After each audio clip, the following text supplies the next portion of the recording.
Alright. Hey, it's coffee time with Hannah. How you all doing? I hope you're well. So I have a couple of special guests today. I am a guest in their home. This is Kelvin. This is Lee. These are my foster parents. How you doing? Good. Good. Great. Are you a bit nervous about the video thing? Or Yes. Yeah. It's all new to us. Yeah. I've never done this before. Cool. So I wanted to let my audience know, and a few of my friends and family who know that I was a foster kid, kind of get an idea of what my experience was, and what better way to do that than to bring you on, share with them my experience with you. Yep. Admittedly, when I was in foster care for 4-ish years, you guys were my best experience. They saved the best for last. Yeah, they did. And was I your last foster kid? Yes. Yes. So they really did save Yes, the best you for were. last. Yeah. Yeah. Yeah. Cool. So a bit of how I came to be with Lee and Kelvin. Mum just wasn't in the best position to be able to raise 3 teenage girls. She had a few challenges as well, mental health being one of them, which led to me no longer being with her. And a lot of that was my choice. So I had a couple of placements, I guess, if you like, before I got to you guys. That's right. And I wasn't meant to be with you long. No. No, about a week we were Yeah, told. we were told it was just Week, short 10 days. term Yeah. because they Stuff. wanted you to. Be with the Māori family. Yeah. That's right. Yeah. And Māori families in Dunedin who were open to having foster kids, well, there weren't a lot of options then. Right. No. But I remember meeting with a lot of them, with a handful of them, I think three other Māori families, or some of them were single Māori women who were open to fostering, but for whatever reason that fell through. So I was actually with Lee and Kelvin for 2 years. It Yep. was a bit more than that, wasn't I think I moved in when I was about 14. it? Yeah. And you were 17 when you left. I think I had to, the state kind of said when you're 16 you're done. Can't remember, but probably that would be Yeah. about Anyway. right. Yeah. So that's kind of how I came to be with Lee and Kelvin. That's right. Just a whole bunch of circumstances beyond my control. But I feel I lucked out, to be fair. Yeah. We love you too. Yes. So I did want to ask you guys what motivated you to foster kids in the first place. You've both got different versions of that, which I think's Yeah. hilarious. Yeah. Well, we just thought that we had a good lifestyle, that we had lots more love to give and had room to have another person Yeah. with us, and Share that, eh? yeah, Had a wee farm and absolutely. had an environment that was We thought it was a good place safe. for kids Yeah. to grow up and So they lived on a farmlet of about 17 acres, and I remember just having a lot of fun running through the paddocks and chasing sheep, or being chased by sheep, being chased by the ram, Yeah. when I'm carrying my violin to practice in the paddock. Yeah. oh, that was hilarious. You weren't very good at that. Made a wee suggestion that she should perhaps practice in the paddock, which Yeah. was quite a long way from the house. Yeah. Yeah. I was Yeah. over the strangled cat being Yeah. So that dashed my hopes of ever being Yes. in the Yeah. symphony orchestra Yeah. playing violin. Yeah, But that was cool. yes. Yeah, it was one of your It things was we didn't not push. good. But there were other things that you did encourage, like ATC, Yeah. training Absolutely. board, Yeah. and going to that, and the discipline that I learnt from that, like I think carried through, like even to now. Yeah, Yeah. that was good for you. Yeah, That it was was a good, really good. That was a good positive environment Yeah. for you, and Yeah. you flourished in that environment. Yes. So And did you used to pick us up from ATC at 9 o'clock or something? Yeah, I used to take you there and drop you and pick you up. Yeah. Yeah, 9 o'clock outside the drill hall. Yeah. You and Stacey. Stacey, yeah. sometimes Yeah. we dropped Stacey home too. Yeah, it was a long way from the drill hall to her place. So Yeah. dark. Yeah, so that was cool. But yeah, it was just one of the best and most stable environments I'd been in my young life up until that stage. So. I'm a bit teary, by the way. We'd been talking about doing this video before, and it's like stuff's come up, and not coping very well. Yeah. Yeah. But, you know, it was an emotional time for me, especially with Mum. It was. Yeah. Your mum was going through a bit of a hard time. Mm. And you were 14, you know, like, gosh, Yeah. it's difficult for kids at any time.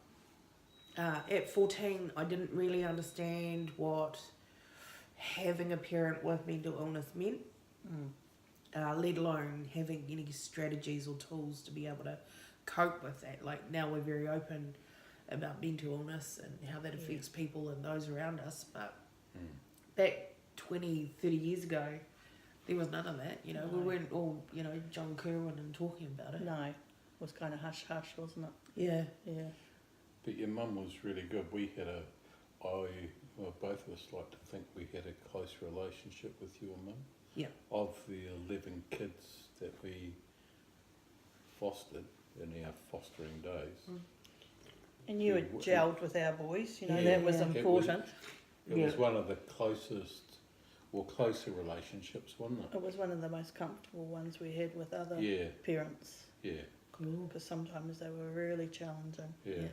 But, like, Lee and Kelvin have 2 boys. They're slightly younger than I am. Michael's he's 36. Yeah, he's Yeah. 5 years younger than you. Yeah. Yeah. And then Blair's a couple of years younger. He's 7 years younger than Yeah. So I remember Yeah, the big playing sister. Sega Master System, watching WWF, Yeah. wrestling, you know, just all those things that normal kids do, and lots and lots of videos, you know, VHS back in the day, That's right. yeah, Christmases and stuff like that.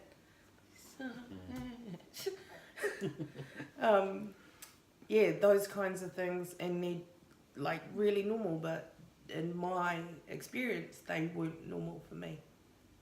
Yeah, it's not something that I'd experienced with my family. Spending that time, spending that quality time, yeah, it's pretty. Well, we lived Alright. a long way from town as well, so We didn't have much choice. yeah, there wasn't the And we're option of. involved in sport. And Yeah. Oh God. Yeah. So that's where my dislike for rugby comes from. Oh yes, because it was. Is hours and hours down at the Harbour Rugby Club, either one, either in Ravy or in Port Chalmers, and just watching guys run around with leather balls, you know. as you do. Yeah. So I'm not that passionate about the game No. because I was kind of hit a saturation point really early on in my life. And it turned out to be a really positive experience because Hannah used to stay home on a Saturday, and when we came Make back lunch. from the kids playing rugby, she'd have made us a luscious lunch. Yeah.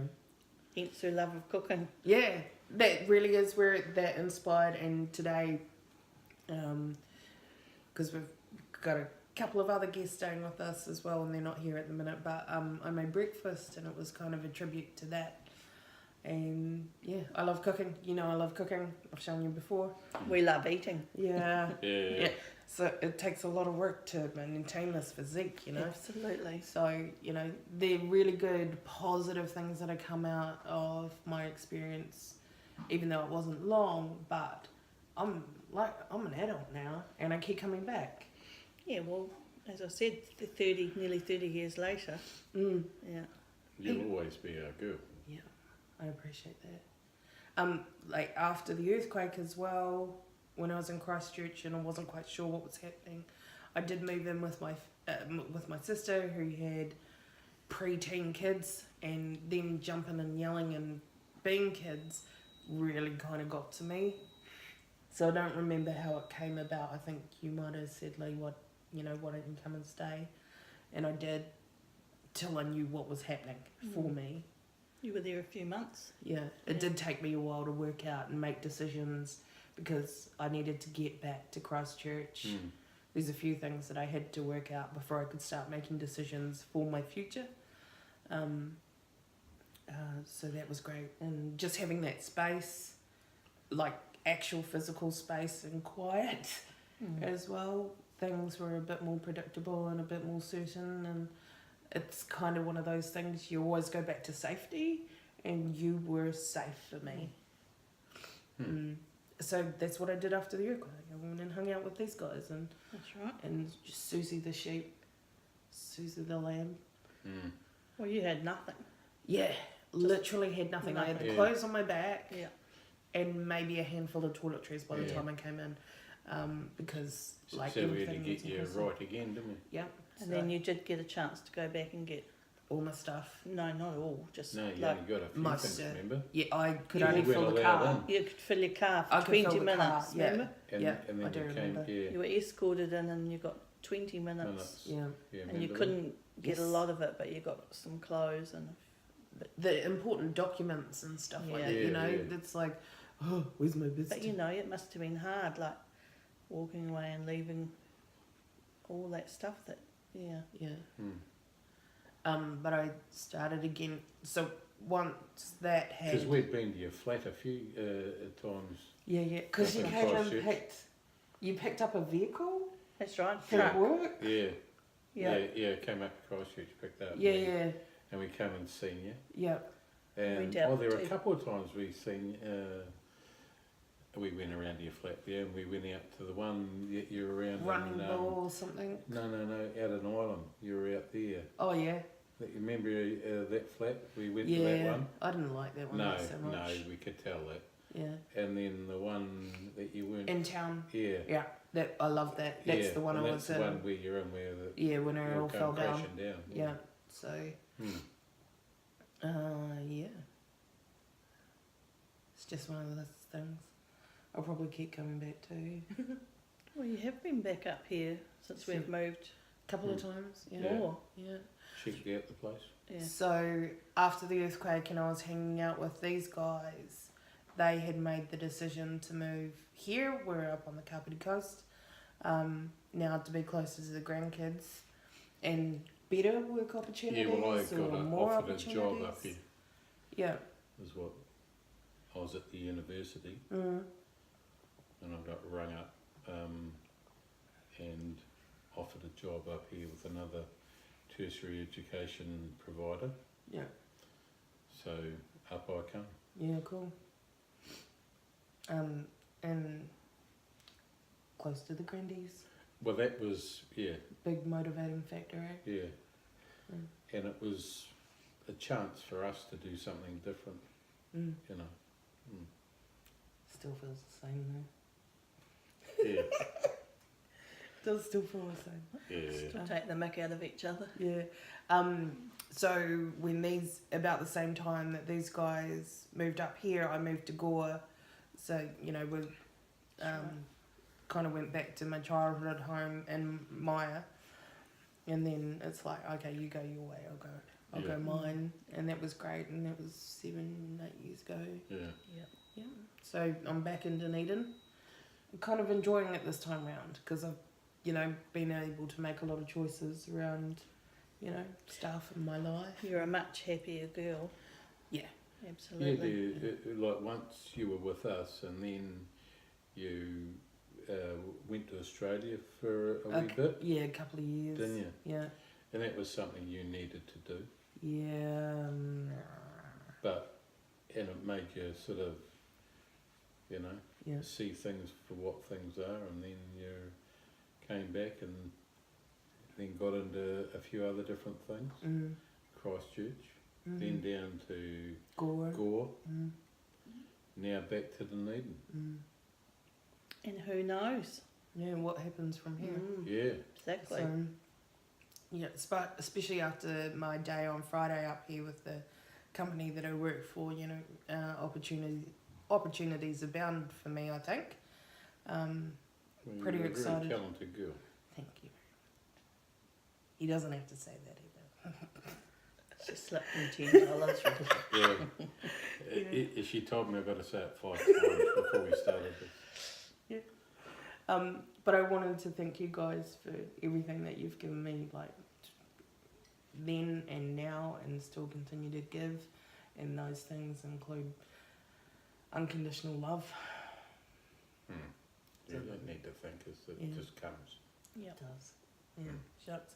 Anyway, I'm going to cry a bit more, turn the camera off. This is Coffee Time with Hannah on Sunday the 18th, the day before my birthday, ironically. I know. Yeah. She's getting old. Yeah. Shh. I'll see you next week. Bye.